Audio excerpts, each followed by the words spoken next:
Salam Sang Raja. Bab 69. Labirin Gua Bawah Tanah. Pintu. Oleg berbalik ketika dia menelusuri pandangan Fei dan melihat ke arah dia menatap. Dia langsung mengerti apa yang dipikirkan Fei dan segera menjawab. Yang mulia, penjara besi, penjara air bukanlah seluruh labirin gua bawah tanah. Ada lorong tanpa akhir di belakang pintu, tetapi tidak ada yang tahu kemana arahnya. Beberapa orang telah memasuki lorong untuk menjelajah, tetapi tidak satu pun dari mereka yang selamat. Lorong sangat berbahaya. Beberapa mengatakan bahwa ada labirin besar di belakang pintu, sementara yang lain mengatakan bahwa binatang neraka pemakan manusia bersembunyi di baliknya.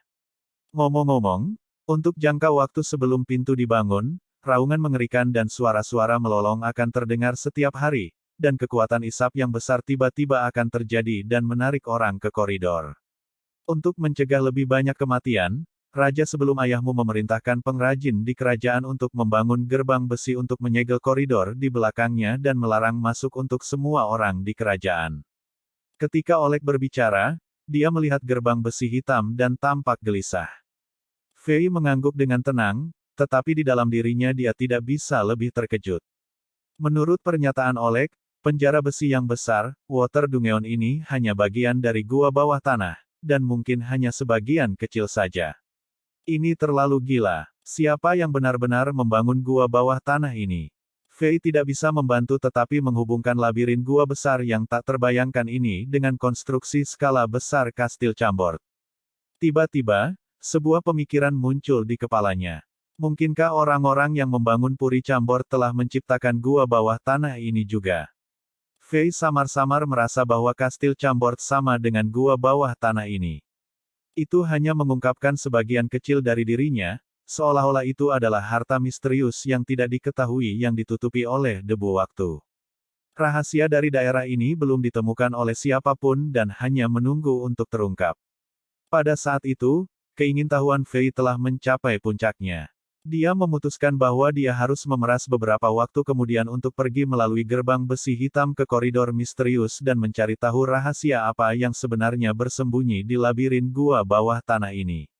Sambil mereka berbicara, Oleg membawa Fei ke sebuah ruangan batu terbuka yang luas di lantai pertama di aula bawah tanah yang besar. Ruangan itu lengkap. Semua obor di ruangan itu menambahkan sedikit kehangatan ke udara yang dingin dan lembab. Fei berjalan masuk dan duduk di kursi hitam berlapis bulu dari batu di belakang meja kayu hitam ketika dia memikirkan hal-hal yang sebelumnya dia abaikan. Tiba-tiba, bam, bam, itu adalah suara pagar besi yang saling memukul, dan itu dicampur dengan suara gemerincing dari rantai besi yang menyeret tanah. Brook telah kembali dengan seseorang di belakangnya. Yang mulia, aku telah membawa Peter Chech. Brook memberi hormat saat dia melapor. Fei melihat secara detail pada mantan komandan pertama pengawal raja yang sangat dikagumi oleh Brook. Pria itu sekitar 6 kaki 4, pakaiannya semua compang camping dan dia bertelanjang kaki. Mungkin dia terlalu lama dikurung, tapi rambutnya berantakan dan ada jerami, seperti pel tua dan bekas. Dia memiliki tubuh kurus, kedua tangan dan kakinya terkunci di rantai besi yang setebal pergelangan tangannya, dan area tubuhnya yang bersentuhan dengan rantai itu dipenuhi dengan kapalan. Dia tampak mengerikan, lebih buruk dari pengemis. Namun, mata yang bersembunyi di balik rambut panjang dan berantakan dari pria yang tampak miskin ini mengejutkan Fei. Matanya mengejutkan cerah, dan pupilnya yang coklat memancarkan cahaya yang aneh. Itu membuat Fei merasa seolah lelaki itu adalah seekor naga yang tertidur di gunung atau harimau yang berbaring di dataran. Dia memiliki ketenangan dan keyakinan yang tak terkatakan di matanya. Tidak ada yang bisa menghubungkan sepasang mata ini dengan seorang tahanan. Peter Chech menyapa Yang Mulia. Setelah memasuki ruang batu, Chech melihat sekeliling dan mengamati semua orang, matanya mendarat di Fei terakhir. Dia tidak mengatakan apa-apa lagi dan berlutut langsung untuk menunjukkan rasa hormat dan memberi hormat kepada Fei. Rantai di tubuhnya mulai menggelitik karena gerakannya. Bangun, Oleg, cepat lepaskan rantai pada Komandan Chech dan dapatkan kursi lain. Fei bangkit, berjalan ke Chech dan membantunya bangun saat dia mengatakan itu. Oleg segera tahu bahwa mantan komandan pengawal raja yang pertama ini akan kembali berkuasa dan tidak ada yang bisa menghentikannya. Meskipun Cech didakwa dengan kejahatan paling mengerikan, pengkhianatan, dia bisa diampuni atas kehendak Alexander. Warden hebat dalam menganalisis situasi, dengan rendah hati dia memindahkan kursi batu yang tertutup bulu halus untuk Cech dan kemudian mengambil kunci dari seorang sipir dan melepaskan Cech dari rantai. Fei meraih ke atas meja kayu hitam besar dan sendirian memindahkannya di depan Cech. Kekuatan level 16 Barbarian benar-benar dipamerkan. Dia menunjuk pada makanan lezat dan halus yang disiapkan Oleg di atas meja dan tertawa. Peter, makan dulu. Kita akan berbicara setelah kamu kenyang. Cech memiliki ekspresi terkejut di wajahnya saat dia memandang Fei. Setelah hening sesaat, ia meraih kaki babi panggang dan mulai melahapnya. Dia mereguk secangkir anggur dan makan dengan lahap seolah-olah makanan di depannya adalah yang terbaik di dunia. Segera, makanan yang cukup untuk memberi makan 4 atau 5 orang dengan bersih disapu olehnya. Dia mereguk anggur terakhir dalam wadah pot perak, bangkit ketika dia bersendawa dan kemudian berbalik ketika dia berlutut di depan Fei lagi. Dia menundukkan kepalanya dan bersumpah dengan keras. Rajaku, Peter Cech bersumpah setia padamu, aku akan memberikan semua yang aku dapatkan, bahkan hidup aku. Fei sedikit terkejut. Dia tidak berharap bahwa setelah makan besar, Cech akan langsung menyatakan kesetiaannya. Dia bahkan tidak memiliki kesempatan untuk mengatakan kalimat bosi yang telah dia persiapkan. Dia berpikir dengan bangga, apakah aku sudah mengembangkan penampilan yang mendominasi yang dapat menaklukkan orang secara tidak sadar. Tapi Fei tidak tahu adalah bahwa kisah legendaris Raja Alexander kembali normal, dominasinya di medan perang dan eksekusi musuh yang kuat, serta membunuh Zenith Imperial Cavaliers di pesta perayaan untuk kebanggaan dan kehormatan Chambord Kingdom sudah menyebar ke seluruh Chambord. Bahkan para sipir membicarakannya untuk waktu yang lama selama waktu senggang mereka. Apa yang terjadi di Chambord sudah sampai ke Cech. Terlebih lagi, Brooke telah memberitahunya jutaan kali dalam perjalanan ke sini. Mantan komandan pengawal raja adalah orang yang pintar. Dia tahu titik baliknya ada di sini, Reborn King pasti akan menghargai kesetiaannya, jadi dia langsung bersumpah. Hebat, luar biasa. Peter, kamu telah dianiaya selama ini. Brooke, sampaikan perintahku. Beritahu seluruh kerajaan, setelah investigasi raja, kejahatan pengkhianatan tidak berarti mantan komandan pengawal Raja Peter Cech. Insiden ini berkonspirasi oleh mantan Kepala Menteri Buzzer. Mulai hari ini, ketidakadilannya dihapus dan dia akan dipulihkan sebagai komandan pertama penjaga raja. Brooke sangat gembira. Dia tidak berharap segalanya berjalan lancar.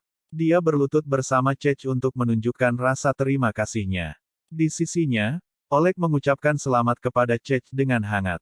Dari seorang tahanan yang dipidana mati hingga komandan pertama pengawal raja yang berperingkat tinggi, Cech naik ke tampuk kekuasaan tanpa dapat dibayangkan dan kembali ke pusat kekuasaan di kerajaan. Meskipun Oleg si penyanjung bukan orang yang baik, dia hebat dalam mengamati dan menganalisis situasi. Dia jelas merasakan penghargaan tinggi yang dimiliki raja terhadap Cech, jadi dia mengklasifikasikan Cech sebagai tipe orang yang harus memiliki hubungan baik dengannya. Setelah Cech menunjukkan rasa terima kasihnya kepada Fei, kemudian bangkit, berbalik dan secara mengejutkan berterima kasih kepada Oleg. Terima kasih karena telah merawat aku akhir-akhir ini, atau aku akan disiksa sampai mati di penjara besi yang gelap dan kejam ini, penjara air. Aku tidak akan pernah melupakan rahmatmu yang menyelamatkan dan akan membayar kamu banyak untuk ini. Adegan tiba-tiba ini mengejutkan Fei dan Brooke ketika mereka saling memandang serempak. Militer baru guru Brooke sangat menyadari kepribadian Cech. Dia sangat menolak preman lunak dan serakah seperti Oleg, dia tidak pernah bisa membayangkan bahwa Cech akan menundukkan kepalanya dan berterima kasih pada yang terakhir. Dia sangat terkejut. Fei di sisi lain juga tercengang, dia memandangi Oleg berkali-kali, seolah dia telah menemukan benua baru. Setelah Cech berterima kasih kepada Oleg, dia melihat keterkejutan di wajah Fei dan Brooke dan menjelaskan apa yang terjadi. Setelah ia dijebak dan dikunci, Buzzer takut akan potensi masalah tersembunyi dan ingin menyingkirkan batu sandungan yang menghalangi rencana jahatnya. Dia ingin Cech terbunuh sebelum tanggal eksekusi formal. Terlalu mudah untuk membunuh seorang tahanan di penjara yang gelap dan suram ini. Namun, Oleg yang biasanya mendengarkan buzzer memiliki keinginan untuk berbelas kasih kepada Chech. Jadi dia tidak mengikuti perintah buzzer untuk menyiksa Chech sampai mati secara rahasia.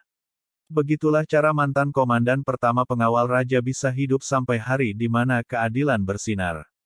Kalau tidak, Chech akan menjadi mayat sekarang. Ini adalah sesuatu yang tidak ada yang memikirkan. Apa yang membuat Fei dan Brook lebih terkejut adalah bahwa Oleg jarang berterima kasih oleh tokoh-tokoh positif seperti Chech, yang menyebabkan Flatterer menjadi sedikit pemalu. Dia menggosok kepalanya yang botak mengkilap dan tertawa rendah hati. Fei menemukan itu menarik dan tertawa bersama Oleg. Meskipun Chech beruntung lolos dari penyiksaan, tubuhnya masih lemah karena hidup dalam kondisi yang buruk untuk waktu yang lama. Jika dia bukan prajurit 2 bintang, dia akan benar-benar sakit sekarang. Karena itu, Fei memerintahkan Brook untuk membawa Chech keluar dari penjara dan mendapatkan sinar matahari dan udara segar untuk pulih. Fei tinggal di penjara besi, Water Dungeon untuk sementara waktu lebih lama. Oleg, jika seorang tahanan menjadi sakit dan mati atau dieksekusi di sini, bagaimana kita menangani mayat mereka? Fei duduk di kursi batu dan menutup matanya saat dia merenungkan. Dia tiba-tiba memikirkan sesuatu dan bertanya. Menurut tradisi, mereka harus dibakar. Namun di gua bawah tanah ini, membakar mayat akan mengurangi kualitas udara. Karena itu, setelah seorang tahanan meninggal, jika kerabat mereka tidak mengklaim mayat itu, mayat mereka akan dibuang ke saluran air bawah tanah dan hanyut. Oleg tidak tahu apa yang diinginkan raja, jadi dia membungkuk dan menjawab dengan hati-hati. Oh, Fei sedikit kecewa. Dia mengajukan pertanyaan lain. Jadi, apakah ada mayat yang belum dibuang? Oleg merasa ini agak aneh, tetapi karena dia masih tidak tahu niat raja, dia menjawab dengan hati-hati lagi. Yang mulia, Tuan Brook mengatakan kepada aku bahwa kamu datang untuk memperbaiki penjara besi sore ini. Jadi aku memerintahkan para sipir untuk menyingkirkan semua mayat. Sangat disayangkan. Apakah ada penjahat serius yang akan dieksekusi segera? Oleg agak memiliki gagasan tentang kemana sang raja pergi. Dia berpikir dalam-dalam dan matanya tiba-tiba bersinar. Yang mulia, ada 3 tentara bayaran yang berkeliaran yang membunuh orang-orang di kerajaan. Brook berkelahi dan menangkap mereka sendiri. Mereka masih di penjara air dan belum dieksekusi. Kecuali untuk itu, mayat pria bertopeng perak yang kamu bawa kembali dan diperintahkan untuk diperhatikan beberapa hari yang lalu masih ada di sini. Fei terpacu. Luar biasa. Memerintahkan seseorang untuk membawa 3 tentara bayaran. Dan juga mayat pria bertopeng perak. Persiapkan kamar batu yang tertutup untukku. Oh, satu hal lagi.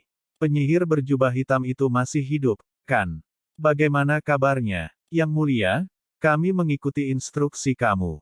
Setiap kali penyihir itu menunjukkan tanda-tanda bangun, seorang kepala penjara akan langsung menghancurkan salah satu tulangnya dan membuatnya pingsan lagi. Pria itu masih terbaring di tanah penjara tak sadarkan diri. Oleg merasakan hawa dingin ketika dia mengingat perintah Fei yang kejam dan sakit. Ahahaha, bagus. Memerintahkan seseorang untuk membawa penyihir itu ke ruang tertutup juga, aku memiliki sesuatu yang penting untuk dilakukan.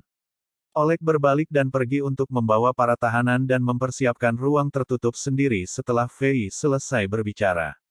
Setelah lebih dari 10 menit, Oleg kembali. Dia membawa Fei ke sebuah ruangan besar dan luas di lantai 6 di aula bawah tanah yang besar. Sebuah ruangan kecil yang tersembunyi digali di sisi kanan ruangan besar itu. Itu sekitar 180 kaki persegi. 3 tentara bayaran diberi hukuman mati dan mayat ksatria bertopeng perak sudah dibawa ke ruangan. Penyihir miskin bintang 4 itu juga diseret ke ruang tersembunyi seperti anjing mati. Jaga pintu dengan beberapa sipir. Jangan izinkan siapapun masuk. Ingat, apapun yang terjadi nanti, jangan masuk. Fei mengangguk puas dan memerintah.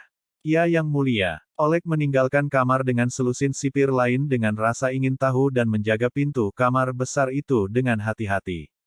Meskipun penjara besi, penjara air sangat aman, dia bisa tahu dari ekspresi raja bahwa dia akan melakukan sesuatu yang sangat penting.